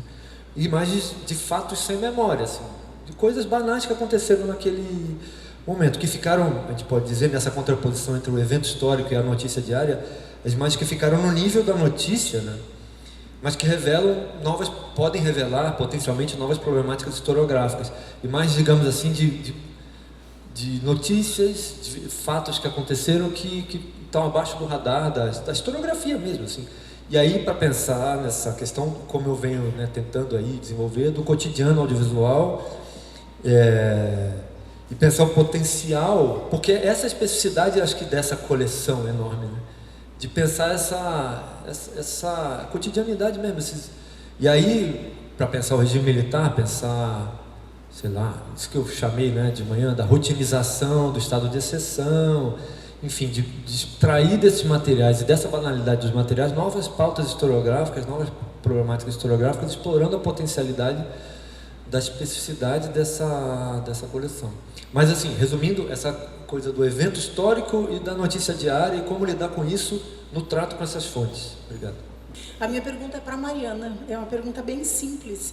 Se você, porque vendo a tua apresentação e as imagens e a menção que você fez a comentários já existentes sobre essas fotos do Che Guevara morto, a minha pergunta é se você já leu, se você conhece, acessou o texto do John Berger, que ele publicou já em outubro de 67, que tem o título Che Guevara morto. Tem várias traduções, ele tem uma tradução para o português agora num livro recente do John Berger, publicado aqui, que é uma coletânea desses textos curtos dele, para entender a fotografia. E quando você mostrou uma imagem do Cristo de Mantenha e comentou que o Jens Bangardt já escreveu sobre, o John Berger faz isso em 67. Ele faz uma comparação das fotos da exumação, não é exumação, como é que você falou? Autópsia, com a anatomia do Dr. Tulp e com esse Cristo. Então é só uma curiosidade, se você conhece ou não, eu já mandei uns links para você aí, se você quiser comentar um pouquinho sobre isso. Eu queria que vocês comentassem um pouco como é que vocês estão articulando essas diferentes pesquisas, né? Porque eu já vi várias apresentações de vocês, entendo que vocês estão com recortes temáticos, né? Mas como é que vocês estão pensando, por exemplo, a TV Tupi nesse momento, né? Como é que, enfim, para pensar o canal, como é que vocês estão cruzando metodologicamente os diferentes recortes para pensar uma questão mais ampla, né? E para Mariana, na verdade, não é exatamente uma pergunta. Eu entendo que no caso aqui do Che, você falou que, enfim, essas imagens do correspondente, que era o correspondente boliviano, né, o que fez as imagens para as agências de notícia, não foram utilizadas. Mas acho que seria interessante também, pensando na apresentação da Tânia, talvez pensar um pouco nessas agências, porque mesmo que elas sejam estadunidenses, elas têm fotógrafos bastante progressistas. Eu fico pensando, por exemplo, no caso do Chile, boa parte das fotos do golpe, que depois foram usadas nas redes de solidariedade, foram tiradas pelo David Burnett, que é um fotógrafo estadunidense que trabalhou para a United Associates, uma dessas agências que você colocou, né? E muitos, por exemplo, que foram para o Chile, foram para o Vietnã, trabalhando para essas agências americanas. Então, enfim, talvez para outros noticiários trabalhar com essas agências internacionais, eu acho que é algo complexo, porque há fotógrafos, pelo menos assim, na parte da fotografia, bem engajados politicamente, que trabalham para essas agências. E aí uma outra coisa que eu também fiquei pensando dessa minha pesquisa com as imagens do golpe do Chile, porque você falou que demora uns dias para sair, né? E na exposição do Evandro Teixeira tinha inclusive uma máquina que eles usavam para transmitir imagem fixa. E no golpe do Chile, por exemplo, as primeiras imagens que chegaram na televisão foram fotografias, porque eles conseguiam transmitir, né, por esse transmissor, não sei como que chamava, mas que então, não sei se nos noticiários que vocês estão trabalhando, nos cinejornais, também quando tem uma notícia, se primeiro não vem a imagem fixa e depois é que as imagens audiovisuais aparecem. Eu tenho uma questão geral para vocês três sobre o projeto, né, e sobre o estatuto dessa fonte. Lembrando do que a Paula falou hoje de manhã, né, sobre as telenovelas, o quanto é angustiante quando você tem material teleseriado, porque é muita coisa, né, e a gente fica diante de um volume muito maior do que o cinema, por exemplo. Você consegue trabalhar com um filme de 2 horas e meia e ter uma sensação de totalidade. Uma novela vai demandar um trabalho de meses, talvez, né? Mas também, quando vocês lidam com esse material do jeito que ele está, em que a ausência também é angustiante, porque você não consegue ter uma noção do todo. E aí, especificamente, vem a pergunta, né? A ausência é um dado muito importante do telejornalismo, né? O que não se mostra, o que não se comenta, o que se optou por não apresentar, né? Um caso clássico é o Jornal Nacional e as diretas já, né, que não foram apresentadas ou foram apresentadas de forma um pouco dissimulada. E no caso de vocês é uma ausência que vocês não sabem se é intencional, né? Então, como vocês lidam com esse fantasma de uma ausência que talvez não seja a ausência que o telejornal queria mobilizar? E tem uma questão mais pontual, específica para o Marcos, que é o que é a Bolsa de Opiniões. Porque quando você falou, eu imaginei que era uma coisa meio mesa redonda, sem censura, sabe? Aí mostra aquelas imagens daquele povo debatendo na calçada. Eu fiquei muito curioso com aquilo, queria entender o que é, né? É alguma coisa que está acontecendo à revelia do telejornal? O telejornal está ali de espião, porque, né, parece que eles estão incomodados com aquela câmera. Enfim, fiquei muito curioso com isso. Bom, minha pergunta seria para todos, na verdade, que é essa questão de qual seria a abordagem utilizada frente à repetição e reutilização de cenas em diferentes rolos, e essas cenas estarem sendo utilizadas em diferentes contextos. Há um apontamento ou descrição entre esses materiais que realiza uma associação para futuras análises de outros pesquisadores? Obrigada. Então, sobre a questão que o Fernando levantou, tem um dado que diz respeito a como a pesquisa foi constituída. Num primeiro momento, quando nós apresentamos o projeto FAPESP, isso no ano de 2016 para 2017, a ideia era trabalhar com a coleção de telereportagens, ou seja, digitalizar tudo o que dizia respeito aos telejornais da TV Tupi. Então, trabalhar com um conjunto, né, de filmes, né, inteiro, para depois de um primeiro exame, talvez aí escolher temas de pesquisa específicos. Só que a resposta que nós recebemos foi: não, esse tipo de projeto a FAPESP não financia.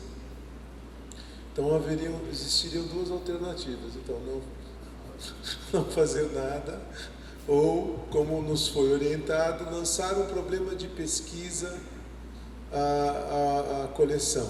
Então, cada um de nós lançou um problema de pesquisa a essa coleção, o que, obviamente, traz uma questão, que você deixa uma série de elementos na sombra, como você bem apontou, né?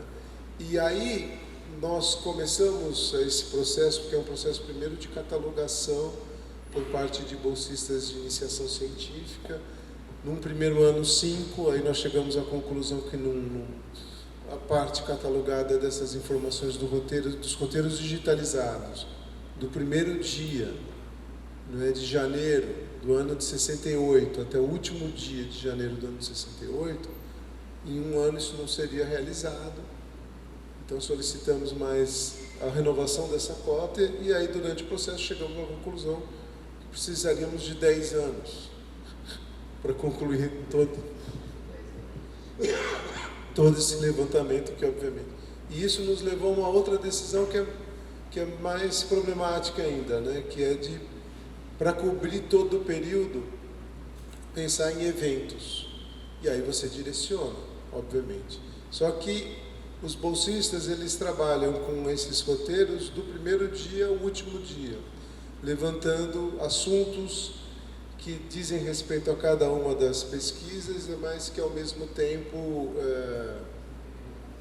às vezes, eles mesmos, né, os seus próprios bolsistas e principalmente a equipe de catalogação, que tem 2 bolsistas e 2 técnicos, duas técnicas da Cinemateca, eles mesmos, né, levantam, às vezes, materiais que, enfim, escapam do nosso radar. E para temas como o da Tânia, que é a questão da presença, né, de imagens ligadas à cultura negra, é ainda mais difícil você pensar um evento, né? E vez por outra nós nos surpreendemos com imagens que, a princípio, trazem essas informações sem que nós tivéssemos, como é o caso aqui da Josephine Baker, que veio fora do radar, né? E essa imagem foi recuperada, né? Assim como outras. Então, no fundo, não é um pontapé inicial, mas é algo que não vai se encerrar com essa pesquisa, né? Na verdade, ela demanda outras pesquisas. E agora, para que essas pesquisas existam, eu quis trazer esse dado de que até 2009 são 130 horas digitalizadas, né? Quis trazer esse dado porque eu acho que a digitalização não se traduziu num primeiro momento numa pesquisa expressiva sobre esse material. Então tem o texto da Edna Mello Silva, que ela faz uma análise de 2 telereportagens do Repórter Esso sobre o golpe, não é? Mas eu acho que é um artigo que saiu nos anais de um evento científico da Intercom, quer dizer, desculpa, o tamanho da quantidade de tempo e trabalho investido na digitalização é muito pouco, eu acho, não é? Então, isso se traduz também, isso talvez seja uma dificuldade que a comunidade percebeu diante dessa enormidade de material que foi pontuada pelo Carlos, né? Ou seja, que é um desafio, como lidar com esse mundo, né? Do ponto de vista do tema da pesquisa e do ponto de vista também dessas relações mais gerais, tanto com a TV Tupi, como com as agências, e porque também e com a imprensa, acho que cada um faz esse trabalho e traz um pouco a perspectiva editorial, porque de um lado, para responder um pouco da Carol, você tem os registros memorialistas, né, e é um pouco aquilo, eles, quando vão recuperar a atuação deles, tem relatos desse Maurício Moreira, né? Maurício Loureiro Gama. Nossa, ele vai lembrar da atuação dele na ditadura, como se, né, resistência, né? Ou tem outros relatos sobre a presença das agências internacionais. Então, numa das apresentações que nós fizemos, eu li, né, que o executivo da TV Tupi bateu a mão aqui para dizer aqui não sei o que, não sei o que lá.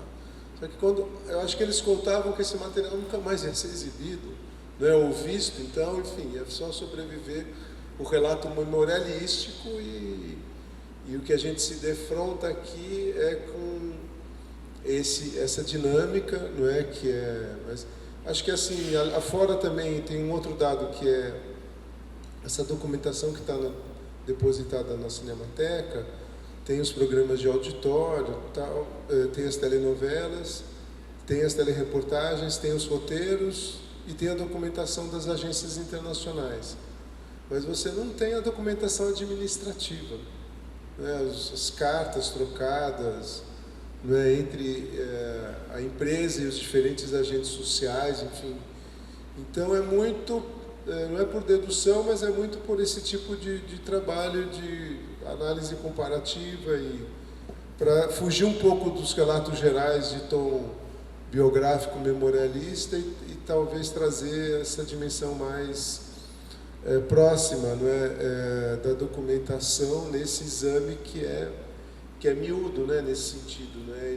Ele procura iluminar um geral a partir de casos mais concretos. Então, no fundo, acho que a gente também se deparou com a necessidade, né? Acho que a questão da divulgação dos resultados é um pouco isso aqui que a gente está fazendo, mas aí a Cinemateca também está sendo super importante no sentido de preparar materiais de divulgação. Então, tem um teaser que eles lançaram, nós fizemos um evento sobre os 75 anos, tem os depoimentos das pesquisas de cada um que está sendo divulgado. Mas acho que a gente precisa chegar à comunidade acadêmica, né, a estudantes de graduação, de pós-graduação, no sentido de engajar esses estudantes a trabalharem com esse acervo e ao mesmo tempo propor, né, porque acho que essa aqui acho que é o que o Marcos trouxe, a Mariana, a Tânia de manhã, um método de trabalho. Você também, enfim, porque é isso, não tem ferramentas de busca,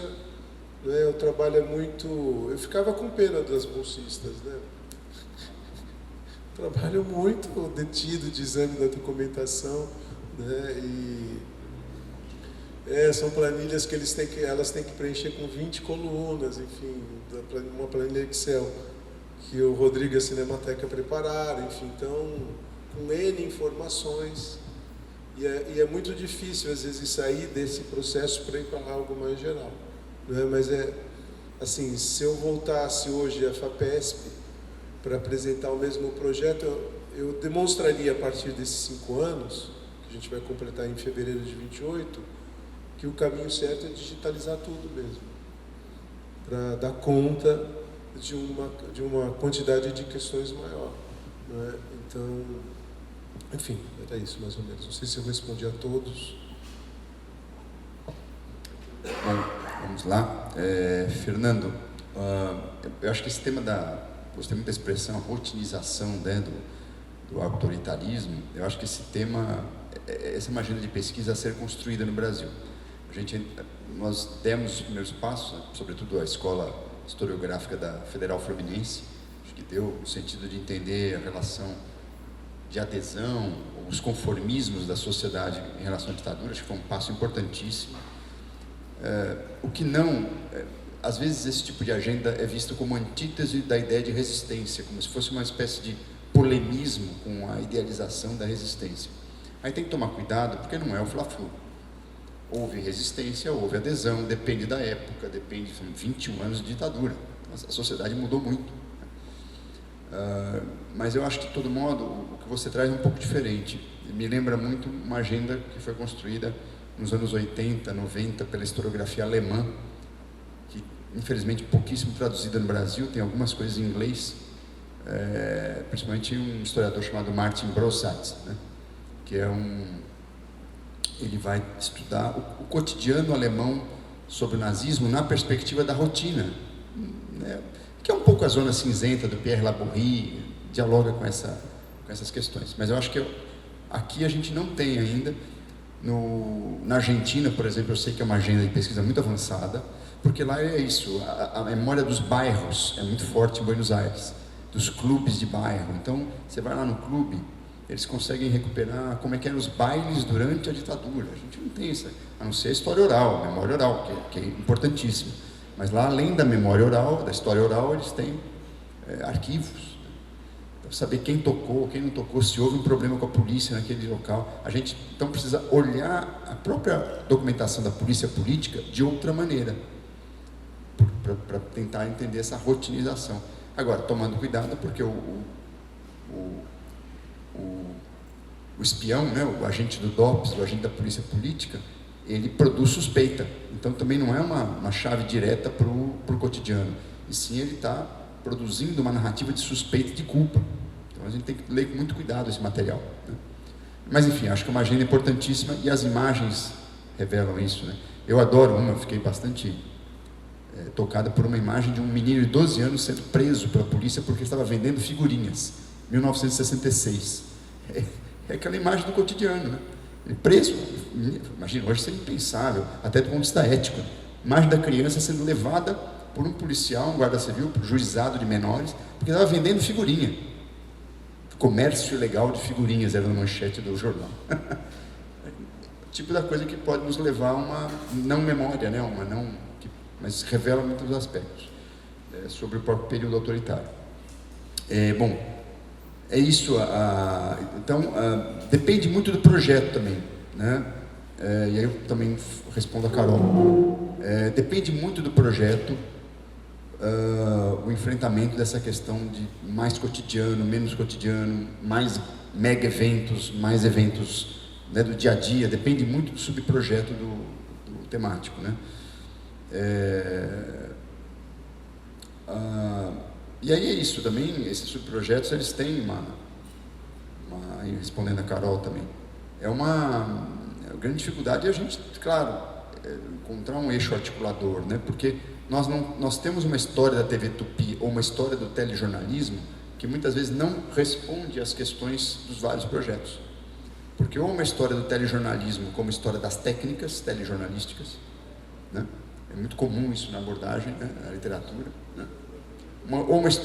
Nós temos o caso clássico, que é a história da TV Globo contada por ela mesma, né?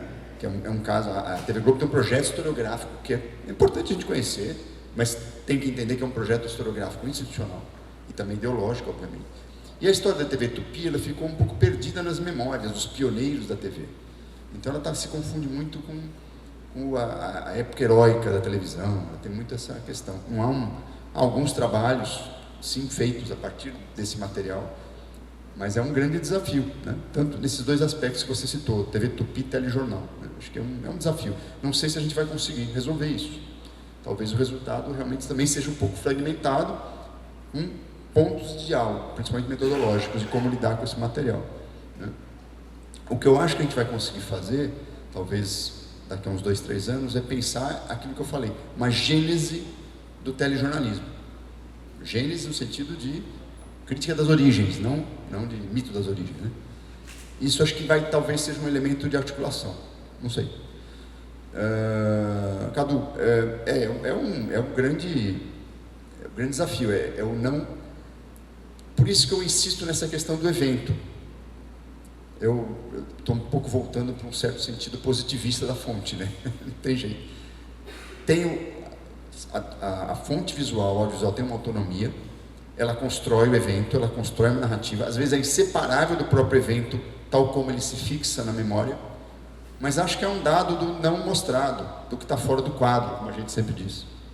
Isso é essencial, não dá para a gente só trabalhar com esse material. Eu, por exemplo, num artigo que eu fiz há alguns anos, eu, sem querer, na internet, encontrei um cinejornal soviético sobre o golpe de 64, né? E aí me surpreendeu, que eram imagens que eu nunca tinha visto em cinejornais brasileiros. Uma imagem, basicamente, era um protesto na Cinelândia, o foco era o protesto.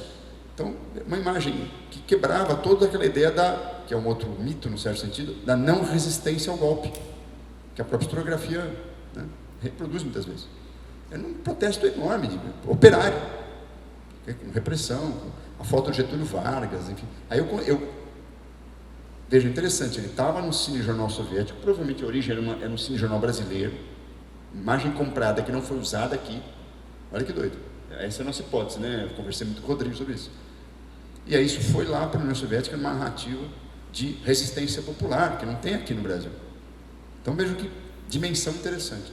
Então esse não visto do evento é muito importante, e às vezes é visto, mas não mostrado. Ou é filmado, mas não mostrado, que é uma outra dimensão. Então a gente está muito atento a isso. Sobre a Bolsa de Opiniões, era um espaço tradicional no Rio de Janeiro, salvo engano, acho que era a Galeria Cruzeiro, coisa assim, em que os populares se reuniam para discutir política, tipo Boca Maldita de Curitiba, né? Eram os lugares na rua em que as pessoas discutiam política. E é interessante, porque a câmera meio que espiona essas pessoas. Por isso que eu acho que tem uma tensão. Era um local de uma espécie de sociabilidade popular para discutir política. Você não tem ali... Por isso que é interessante o contraste com o evento da livraria, né? a própria linguagem visual é diferente ao cobrir o evento. Acho que era Galeria Cruzeiro, não tenho certeza. Tentei achar aqui, mas não consegui. Mas a gente tem registrado tal local lá no fichamento. Desculpa teu nome? Fernando. Sim, eu acho que assim, essa é uma grande questão. O reuso das imagens em diferentes contextos. E eu acho que não é só apenas o reuso. Essas imagens acabam se constituindo, em perspectiva benjaminiana, né, em camadas de memória que acabam se confundindo com a própria fonte. Então, a gente primeiro tem que fazer todo um trabalho de a contrapelo de você ir limpando essas camadas de memória, fazer uma arqueologia desse material. No certo sentido, às vezes é necessário fazer esse trabalho de arqueologia, de você ir trabalhando camadas da fonte. E obviamente é muito difícil, porque a gente já está impregnado dessa memória que nos constrói um filtro sobre a fonte, né? Então acho que é um trabalho duplo, de ver o visto e não visto, né? Aquilo que a fonte contém já como memória, aquilo que ela contém na sua origem, fazer aí nesse sentido a crítica da origem, entender a produção daquela imagem, para você também entender como ela é reprocessada, reutilizada, né? A ponto de a gente não poder mais saber qual é a primeira imagem, né? Ou qual é o sentido da primeira imagem, né? Isso é interessante também. E isso faz parte da reflexão historiográfica, né? Bom, respondendo aqui primeiro as moças, né? Queria agradecer a dica da Rosane. Se eu dei a entender que o Jens foi o primeiro a associar, não foi, né? As obras pictóricas as fotografias, de fato, tem uma fortuna crítica imensa. No caso dele, ele estava mais interessado na erotização desse corpo, né? E faz outras menções a outras imagens sacras que também são muito eróticas. Mas vou atrás do John Peters. O resultado dessa pesquisa, já fazendo uma propaganda, está num dossiê que eu e o Inácio organizamos na revista Kanchaka, que é uma revista de Valência, né, que deve sair agora no final do ano. Então, lá tem um pouquinho mais de detalhe e rigor, né, na hora de falar sobre essa análise. Para a Carol, de fato, as agências internacionais também se dei a entender que há um pouco de maniqueísmo aí, né? Sempre um conteúdo imperialista. Não, às vezes também tem as suas nuances. Então, eu recolhi, por exemplo, muitas imagens de protestos a favor de Cuba, em Londres, na Argélia, e que acontecem nesse intervalo entre 60, 61, 62, que é essa época entre a expulsão da OEA e a crise dos mísseis. Então, também temos essas nuances. Agora, não era o caso do Fred Alborta, que era o fotógrafo oficial do Barrientos. E pelas declarações, me pareceu um tipo bem conservador mesmo, né? Então, realmente. Também a Carol citou a questão da rapidez das fotografias. A gente tem percebido, e aí a equipe que o Rodrigo lidera tem sido essencial para isso, que os telejornais têm muita coisa que não é filme, que é, além de fotografia, ilustração ou um slide que faz a separação entre duas matérias, o famoso GT ou switch. No roteiro vem uma porção de nomenclaturas que a gente precisa ir desvendando e a gente percebe que eles estão fazendo um glossário, porque esses termos, inclusive, não foram mais usados no telejornalismo. E para a gente entender o que é imagem, o que não é, o que é estático, o que precisa ir decifrando tudo isso. Mas uma boa parte, de fato, é fotografia. Telejornalismo com muito mais, talvez, fotografia do que propriamente filme, acredito eu, né? Então, e a gente vê pelos relatos dos jornalistas, no caso da Ellie Alves, que é isso, eles mandam primeiro as fotografias. Não consigo entender também tecnicamente ainda como é que isso, eles falam em cabo o tempo todo, e vão no correio e fazem um telex, mas realmente as fotografias elas chegam antes, sempre. E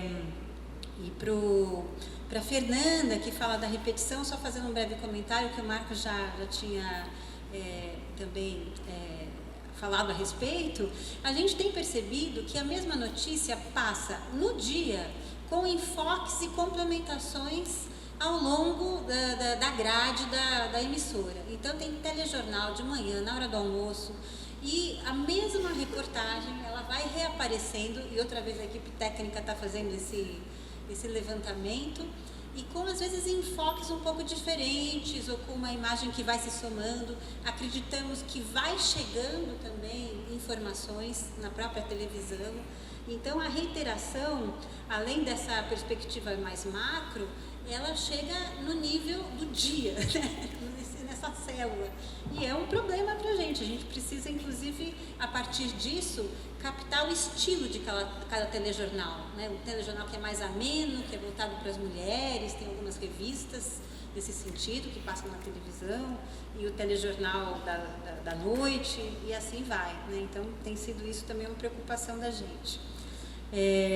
E só um último comentário para o Fernando, que está falando da cotidianidade. A partir da sua fala, também pensei muito no quanto as sobras são essenciais, né? Também é uma coisa que apareceu na fala do Cadu.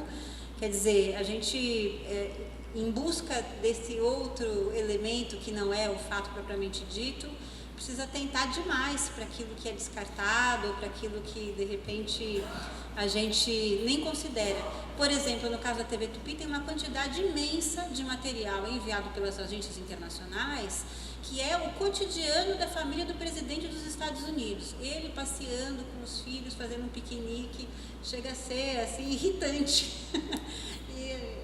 Talvez nem tenham sido exibidas essas imagens, não sei, mas é o cotidiano do presidente norte-americano em massa, né, chegando para a televisão brasileira. Então, de fato, a gente precisa refletir a respeito disso.